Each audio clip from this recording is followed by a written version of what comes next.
Good evening, Assalamu alaikum wa rahmatullahi wa barakatuh. Welcome to yet another edition of Truth to Power. My name is Faraz Patel. I will be in your company for the next 45 minutes to 50 minutes. Well, my next guest on the show is somebody who needs no introduction. He is a seasoned politician, a former member of the ANC NEC, the former Premier of Gauteng, and the former Deputy Chairperson of COSATU in Gauteng. It's none other than Mr. Mbhazima Shilowa. He'll, of course, be discussing the current day political climate that is happening, of course, in South Africa, and just getting his views from a seasoned politician's perspective. So let me go ahead and welcome Mr. Shilowa to the show. Mr. Shilowa, good evening, and thank you so much for joining us here on Truth to Power on ITV Networks. Good evening, and thanks for the invitation. No, it's an absolute pleasure having a person of your caliber, Mr. Shilowa. Mr. Shilowa, everyone's asking, where are you these days? Obviously, you were there during the time of apartheid. You're, of course, active during the post-apartheid era. So what is Mr. Shilowa doing now? And can we see you returning maybe one day to politics, or have you retired completely from it? Completely retired from it. I'm just currently, just staying here around at home, travel when I can. Obviously, now one can't with the COVID restrictions, but no need to look at ancestors when we run into problems. People who are currently in power and in political positions should look within themselves and within their own parties at who can be able to be brought in to help with the situation that we face. And we are going to be discussing more on politics in a bit. Mr. Shilowa, I just wanted to go back to last week. Of course, we saw the racism incident, alleged racism incident, because I think it's quite clear that what we did see was, of course, a news reporter asking black politicians to wear their masks and white politicians not to wear their masks. Now, you were there, of course, during apartheid. You saw it head on how, the then National Party really reared its ugly head towards especially the black Africans at the time. And of course, we see now that institutional racism continues to also rear its ugly head. What needs to be done, Mr. Shilowa, in order to make sure that we can not only find, the sense of calm in dealing with racism, but most importantly, erase it altogether? It's going to take a long time. It requires changes in thinking, in culture, in work situations, but also requires government firm action, police action, law action, and activism.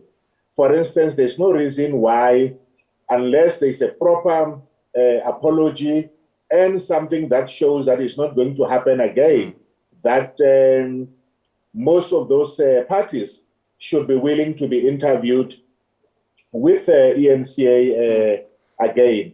But at the same time, if you look at the apology or so-called apology issued by them, you can tell that they really have got no idea what racism is all about. For them, it's all about, she was under pressure. Even if you are under pressure, does not give you a right to act in a discriminative manner. No, she's a seasoned journalist. We know a person can be seasoned and still be racist. In the same way that someone can be a struggle hero and still be corrupt. So the two are not the same. Mr. Shilowa, just before we go on to the modern day political arena that we have right now, of course, you served under the ANC for quite some time, and everybody knows what happened, obviously, with the removal of then President Thabo Mbeki. You went ahead with Mr. Mosiuoa Lekota and, of course, the formation of COPE. Mr. Shilowa, did you feel at the time that it was necessary to leave the ANC with that new leadership coming in? Well, I think that the decision to leave the ANC when I did has been vindicated. If you look at where the ANC was at that time, most of the things that have come to pass, people thought we were just making them up. If you look today, everybody, or at least the majority of people say, why is it that we could not see this thing coming up? So yes, I feel vindicated.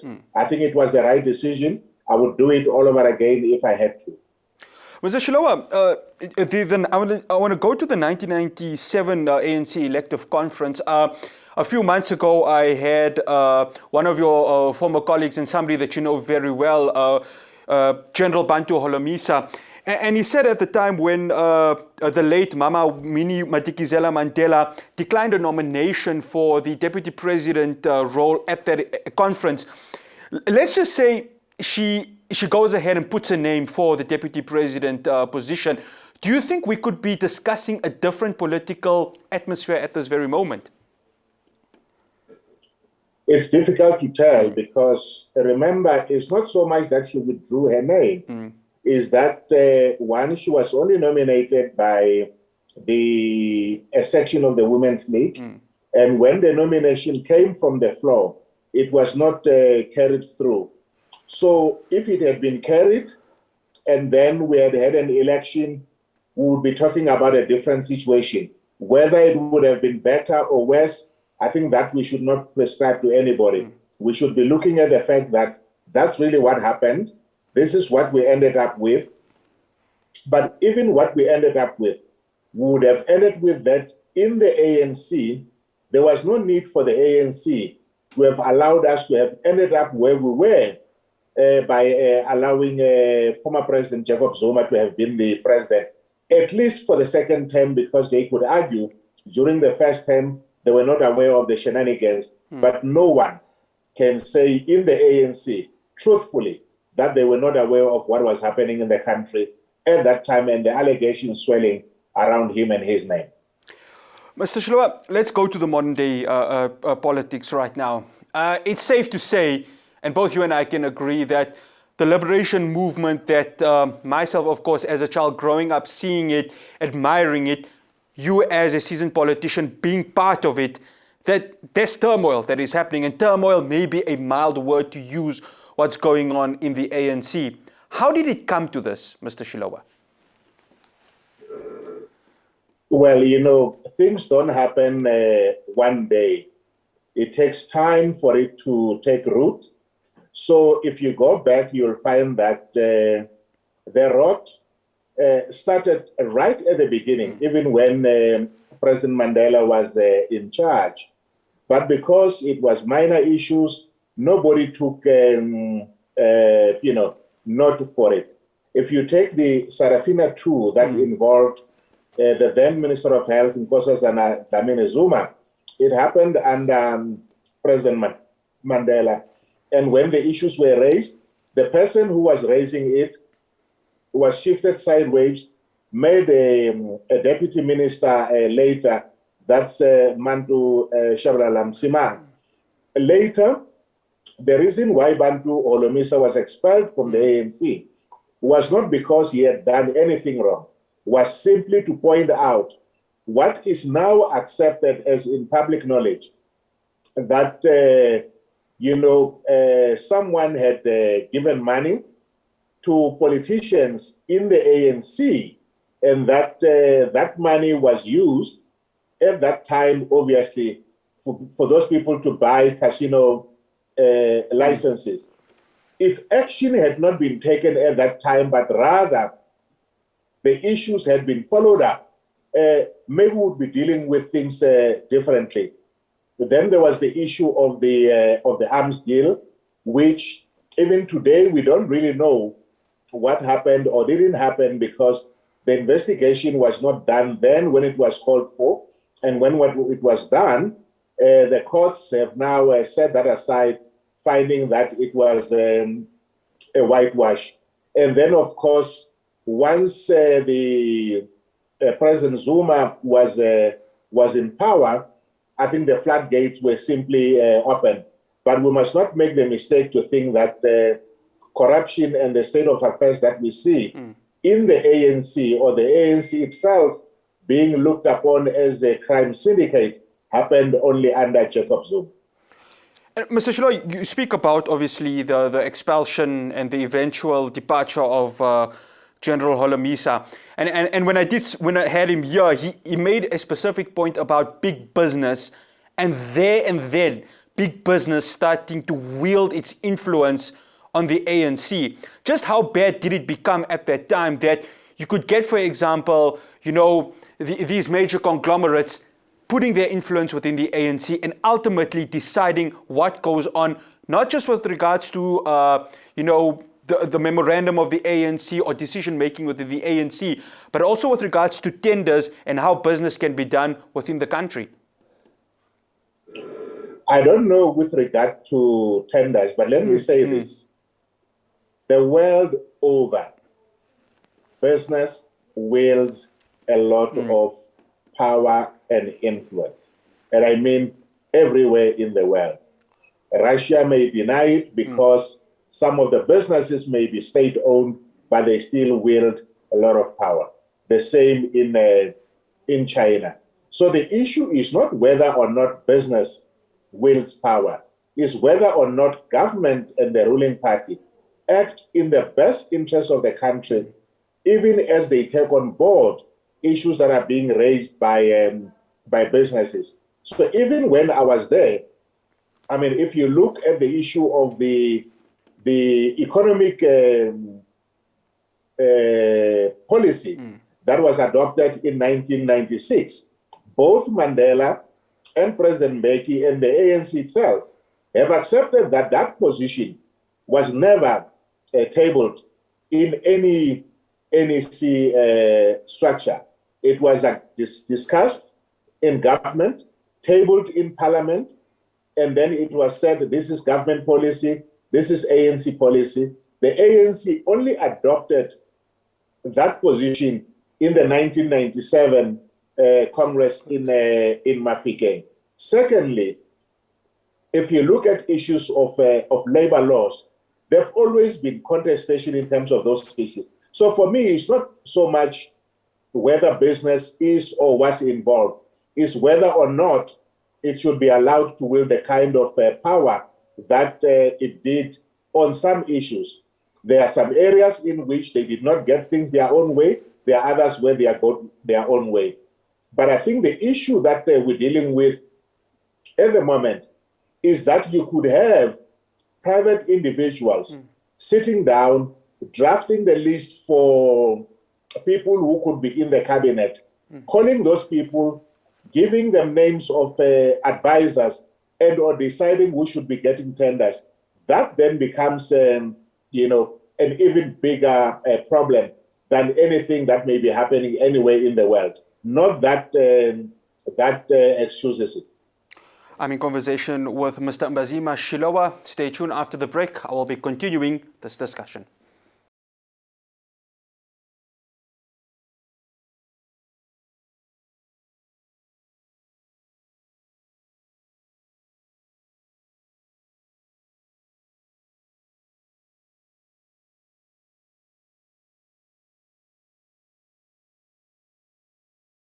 Welcome back to Truth to Power. I'm in conversation with Mr. Mbhazima Shilowa, former ANC NEC member, former Premier of Gauteng, and the former Deputy Chairperson of COSATU in Gauteng. Mr. Shilowa, let's look at the current day political climate.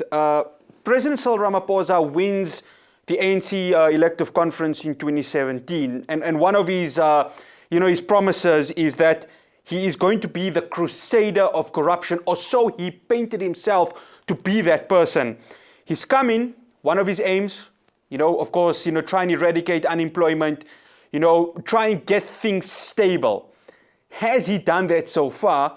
And I know COVID-19 has come and interrupted a lot of it. But take away COVID-19, pre the pandemic, did you see any evidence that what he promised has been fulfilled? Well, I mean, obviously, most of the things that he promised, at least on the economic front, have not taken place insofar as we can say we can see the results. He could be able to point out that we said we'll go out, seek investment. We have been able to get those. We have said we'll have an investment conference. We have had that, and people have committed to investment. But I think until we see the fruits thereof with real infrastructure, with roads, with new companies, and more people being employed, it just becomes talk. Obviously, people say, he has not done enough to deal with issues of corruption. I would agree partly, but there are areas in which he has done what any president can do.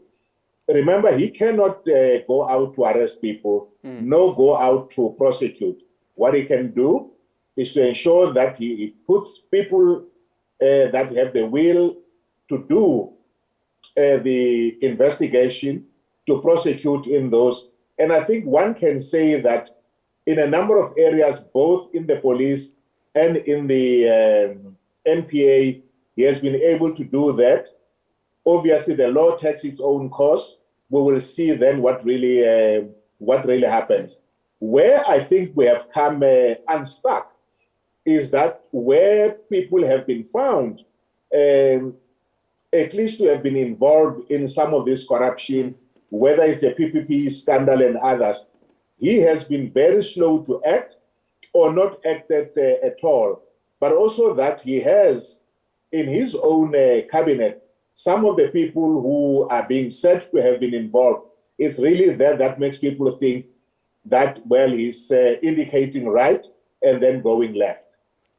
And that's the thing, Mr. Shilowa. Of course, we found last year that former Gauteng Health MEC, Dr. Bandile Masuku, benefited from obviously the PPE tender. Then, of course, former presidential spokesperson Ms. Kusela Diko had obviously also benefited from it. And, of course, her late husband, the King, had also himself benefited from it. But the question is that if you have people within the ANC, be it either within the NEC or in its regional capacity, benefiting from this, not coming out and obviously admitting to it, and just sort of like taking a step back, how bad is it on a reflection for the ANC that you have members of the party and, of course, as you mentioned, cabinet ministers who are alleged to be involved in corruption? This doesn't paint a good picture, doesn't it? No, it doesn't paint a good picture. Just to say that with regard to Bandile, I think the allegations is not that he benefited, is that he was not able to stop it, and that some of the people who benefited were his close friends. And I think if you were to use that aspect, there's no reason why the current health minister should still be there if the allegations that are being said about close friends and relatives, including his former spokesperson, having benefited. The same with some of the ministers and deputy ministers that are in there that are said to have been involved, whether it was the SASA fund, the intelligence fund and others.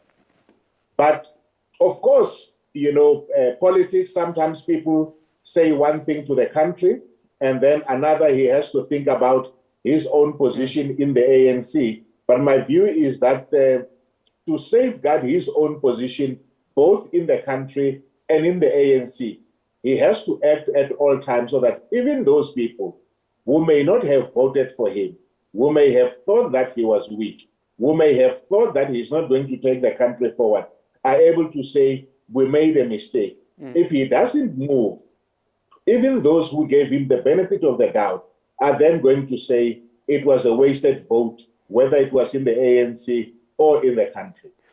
And that's the next question I want to bring in, Mr. Shilowa. His position, President Cyril Ramaphosa's position within the ANC. And there's no denying that there are factions within the ANC. There's, of course, the RET faction and, of course, the New Dawn faction. And the RET faction, of course, spearheaded by none other than the ANC Secretary General, Mr. Ace Magashule.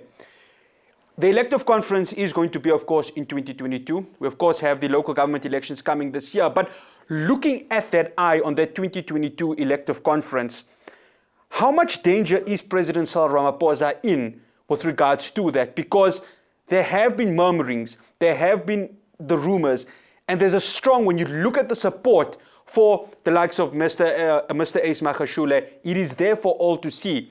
Is President Cyril Ramaphosa's position under threat come next year's elective conference? Well, one can never say never, but I would say that I don't think his position is under threat.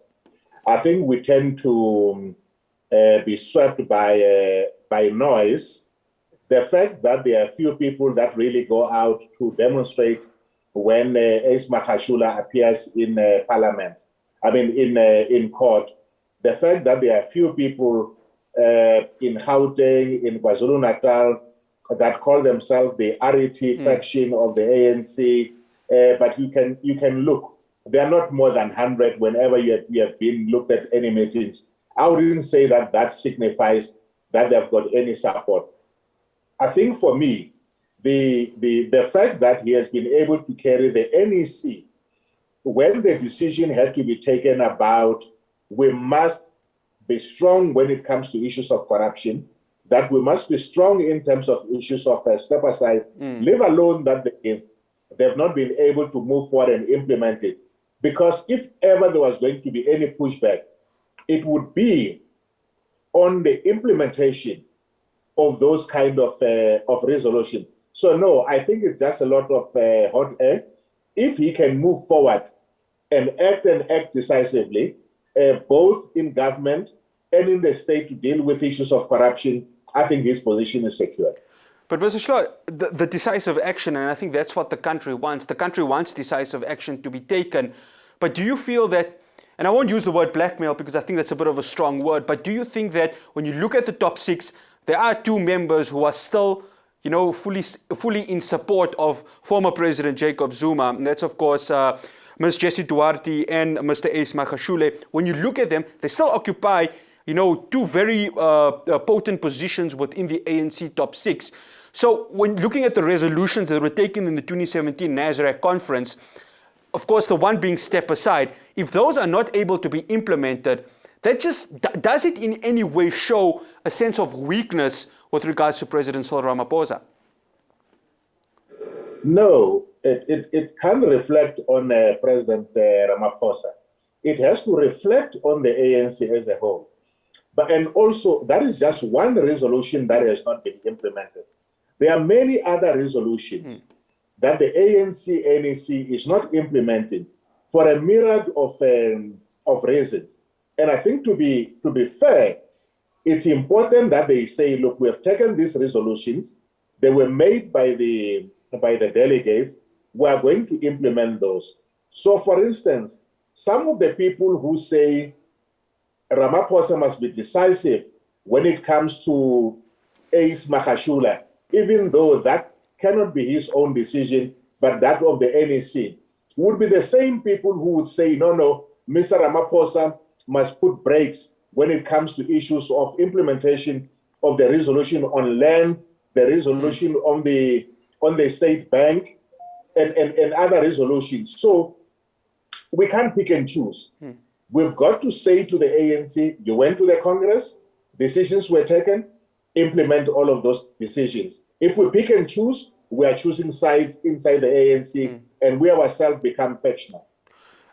Mr. Shilowa, as you mentioned, some of the resolutions, and there was two that I just wanted to pick up on. The nationalizing, of course, of the Reserve Bank and land expropriation without compensation. Now, of course, Section 25 of the Constitution, the amendment of it, how important do you feel it is for that to happen?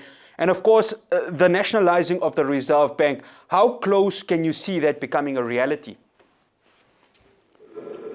Well, I don't think it's going to happen soon, especially that on the Reserve Bank, because I think there's a realization that even though that is the resolution of Congress, under the current climate, even though the decision can be taken, you're not going really to be able to bring anything up on it.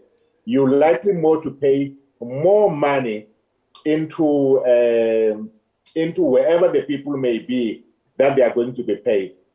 Even though I don't think that there's really any agency with regard to it or that is going to make any changes, it's also important to point out that I think more than 90% of the national reserve banks across the world are in state hands. So it would not be unique if South Africa was to do that. With regard to Section 25, to an extent that they've already decided they're going to make the changes, they should go ahead and look at it. Personally, I think that our problems in not moving ahead with land is not because of Section 25, it's lack of political will on the side of the government. Nothing says you have to pay compensation for all the land.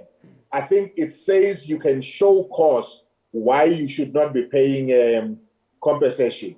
So if we are to say we will not be able to move ahead because we're still really waiting for Section 25, it's going to be 2022 and soon the end of the term for President Ramaphosa before we see any of those particular issues. I think they must move ahead with or without that section. If the section comes in, remember that section as well doesn't say all land is going to be expropriated without compensation.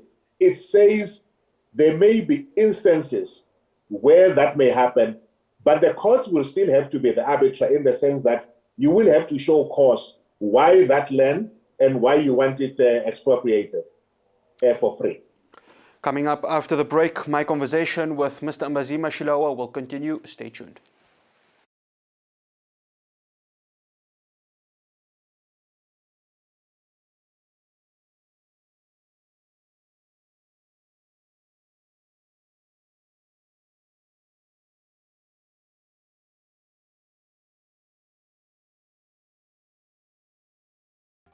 Welcome back to Truth to Power. My name is Faraz Patel. I'm continuing my conversation with Mr. Mbhazima Shilowa. Mr. Shilowa, about a month ago, you wrote an article on News 24 with regards to former President Jacob Zuma. The article was titled, "Stop with the Fake Outrage." Former President Jacob Zuma has constantly shown us his true colors. Well, in the last few weeks, we have seen a sort of, I won't say a constitutional crisis, but the former president not going ahead and, of course, attending the Zondo State Capture Commission of Inquiry. This doesn't set a good precedent, does it?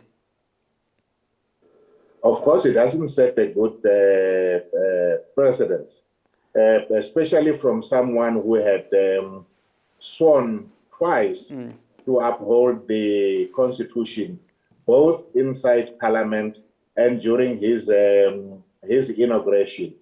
But I think for me, it says less about President Zuma. It says more about the ANC.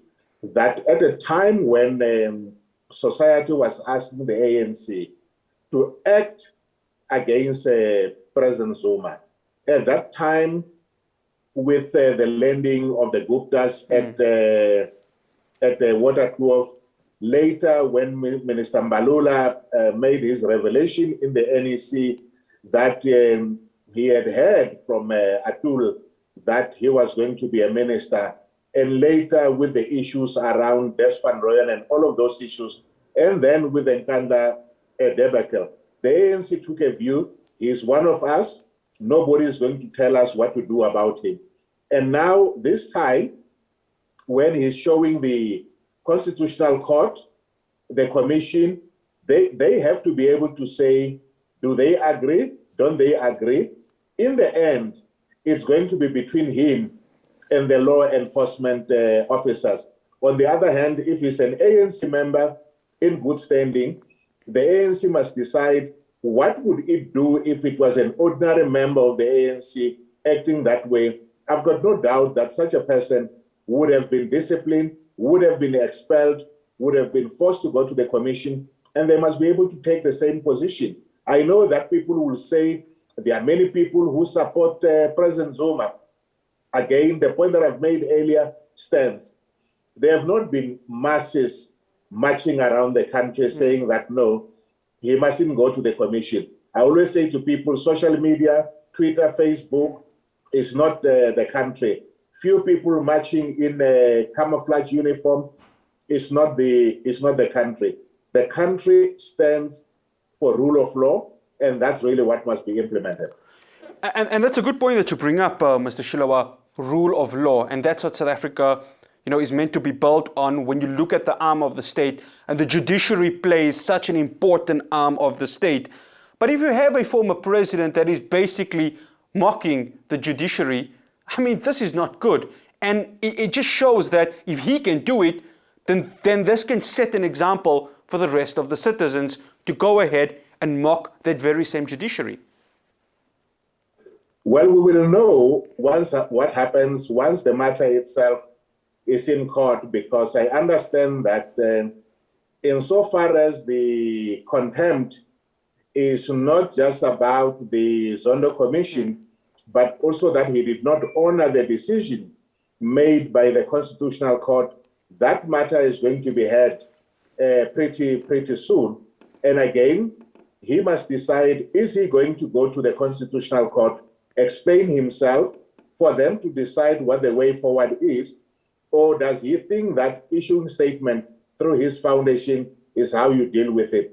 In the end, whether he goes or doesn't go, a decision will be made by the Constitutional Court, and if they say that he should be fined, he will be fined. If they say he will be jailed, he will be jailed. That's the one thing. The second thing is that from where I sit, it's in his own interest to try and explain to the country what he knows about what happened during his tenure. But even if he doesn't show up, I think there's enough information in front there that Zondo must still sift through and decide what to do.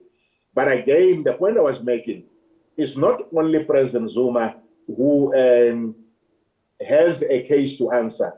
Remember, when President Zuma was in office, Kgalema Motlanthe was his deputy, and for the other 4 years, it was Cyril Ramaphosa. What did they know?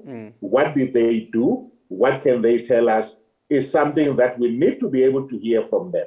Secondly, they were all sitting in that NEC when some of these issues were raised. When Themba Maseko, Mcebisi Jonas and others, and Balula made this allegation, what did they say? What did they do? The country needs to know. There are also a number of other cabinet members who are currently in the president's cabinet who were also there. All of those people have to be held to account, not just former President Jacob Zuma.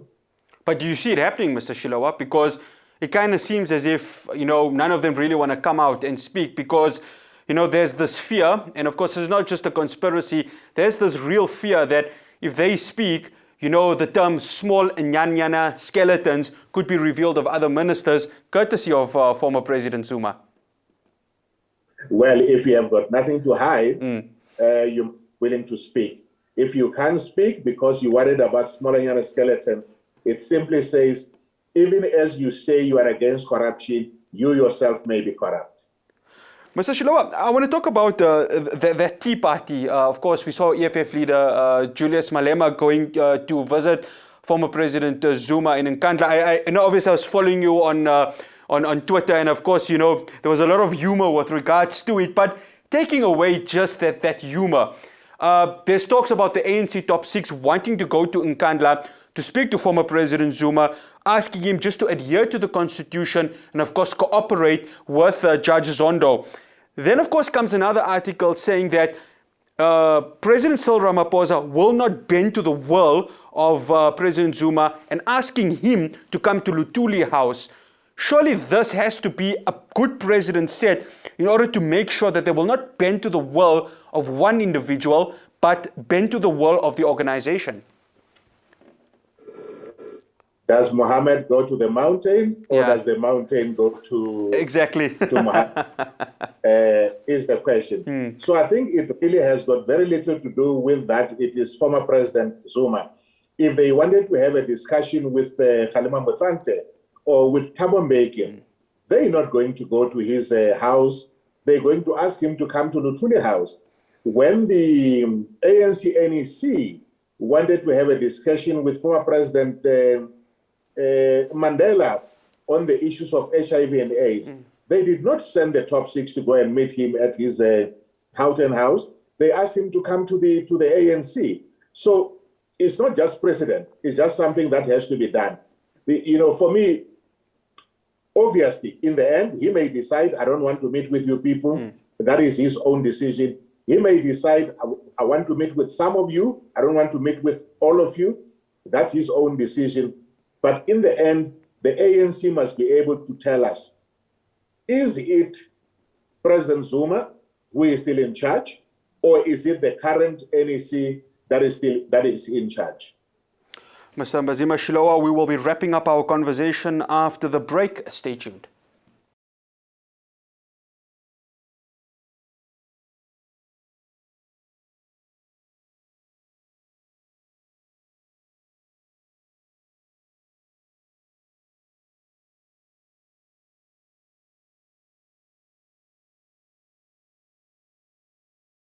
Welcome back to Truth to Power. I'm continuing my conversation with Mr. Mbhazima Shilowa. Mr. Shilowa, I'm going to go to the Zondo State Capture Commission of Inquiry. Just your take on with regards to it, for the evidence we have heard for the last 2.5 years.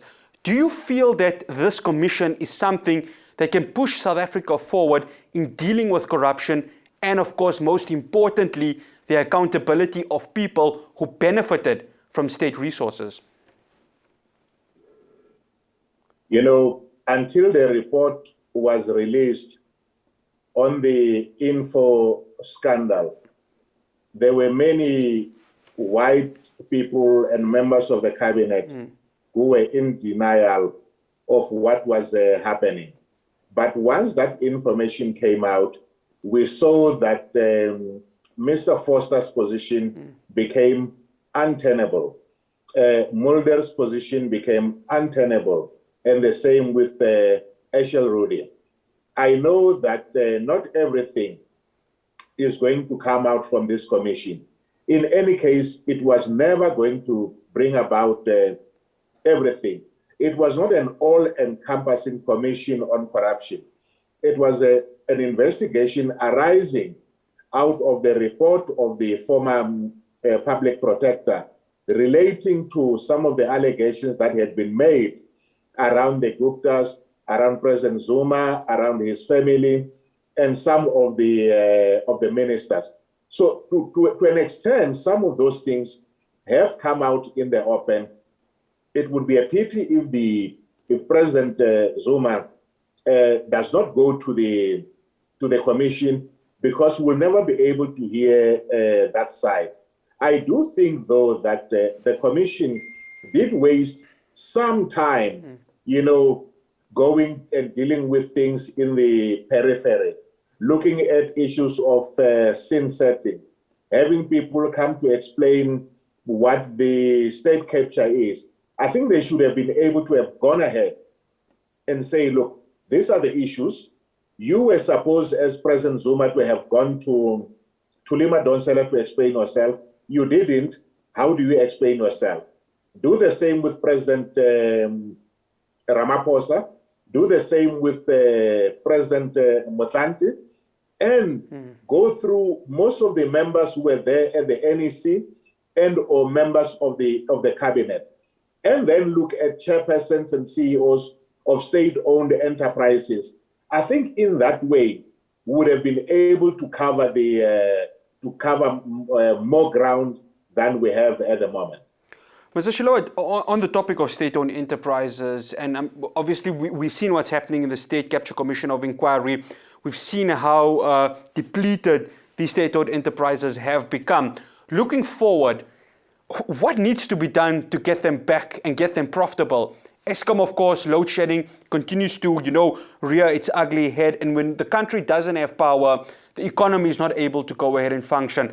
We've seen what's happening with SAA, Denel, Prasa, and of course Transnet, when we look at what's going on there. In your view, what needs to be done to make sure that there can be a sense of profitability and accountability and of course trust within the public that these state-owned enterprises can be functional again?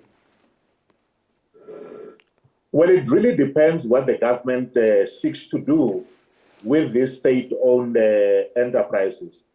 I would say that, one of the things that Tito Mboweni have said is that they want to go back to zero-based budgeting, meaning they want to start from scratch with a clean slate. I would do the same with the state-owned enterprises. I would ask myself, these state-owned enterprises, what is its role? Do we need it?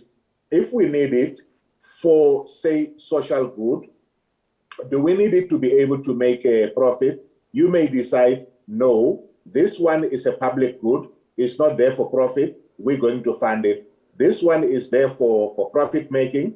We're going to recapitalize it, but that's a last is going to get resources and deal with each one of them. That's the first thing. Secondly, you have to put boards that are capable. But once you have put the boards, the minister, the president must keep out and allow the board to employ their own CEO so that the CEO knows I'm answerable to the board, not to the minister, not to Luthuli House. And so that when you are able to say to the board, you are not delivering on the mandate, you can fire the board, or the board can be able to say to the CEO, you are not delivering on the mandate, they can fire the CEO.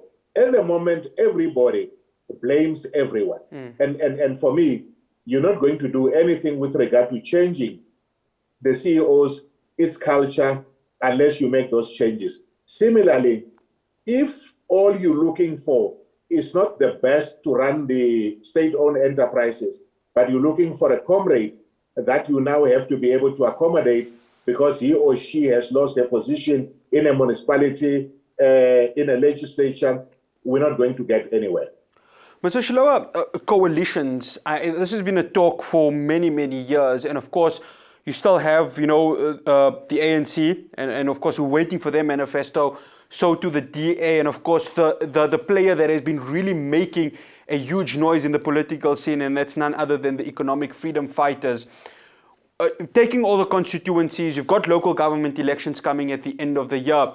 How do you see the future of coalitions happening within South Africa? Well, coalitions, it's a forced marriage. And they happen when the electorate believe that they can't trust one party or the other and prefer that they work together with the one looking over the other. So I think to work on the basis that says the future lies in coalition is defeatism. Parties need to go out there to say, this is what we want to be able to do.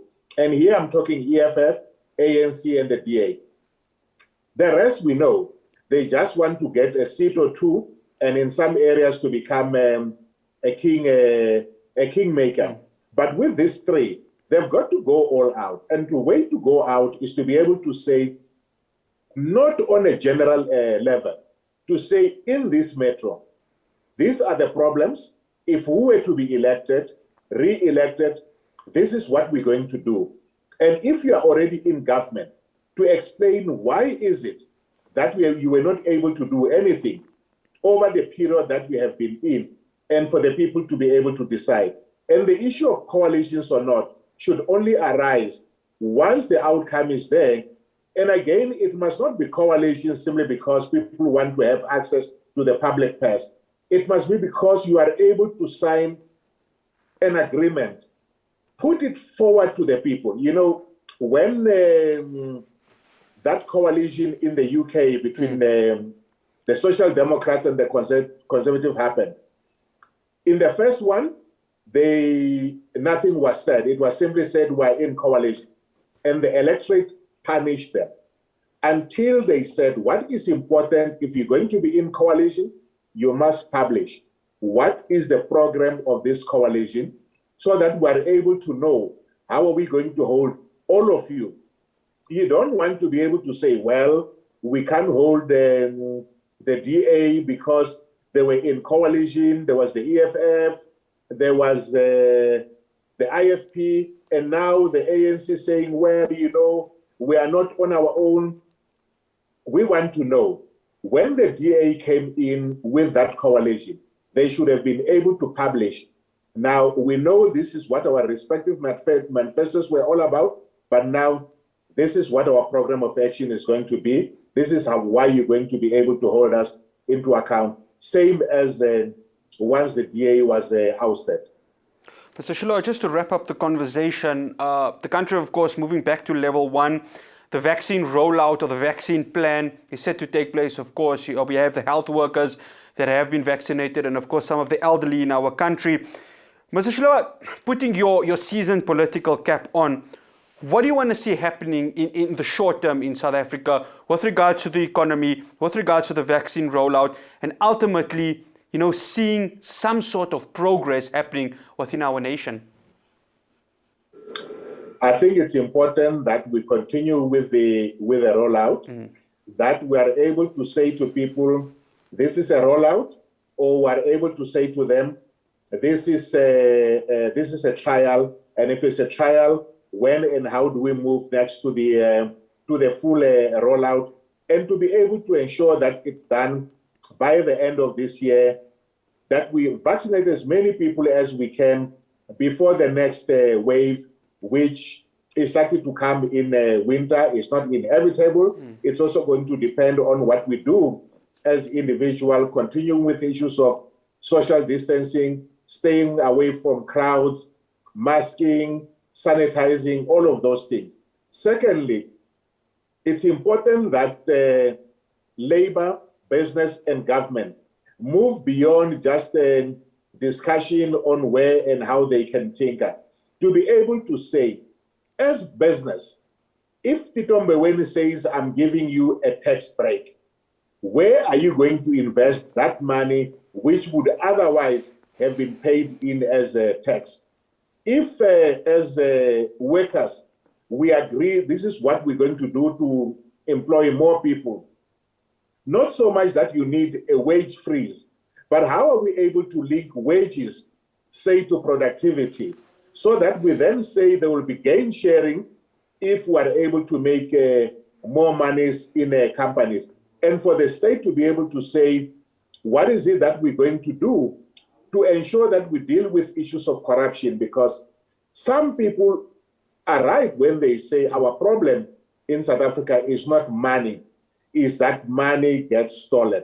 I think if we can recover just half of what is being used as stolen money, municipalities, provinces, and national, we would be able to employ many people in our country.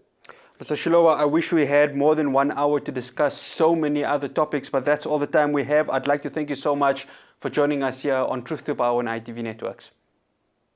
Thank you very much, and thanks for the opportunity. No, it is an absolute pleasure. Well, there we go, Mr. Mbhazima Shilowa, former ANC NEC member, former Gauteng Premier, and the former Deputy Chairperson of COSATU in Gauteng, just sharing his political knowledge and, of course, discussing with us the current state of politics that is happening in South Africa. Well, that's all I have the time for you to tune in again next week, same time, same place, for another edition of Truth to Power. And most importantly, stay safe, even if we are in level 1. Assalamu alaikum wa rahmatullahi wa barakatuh.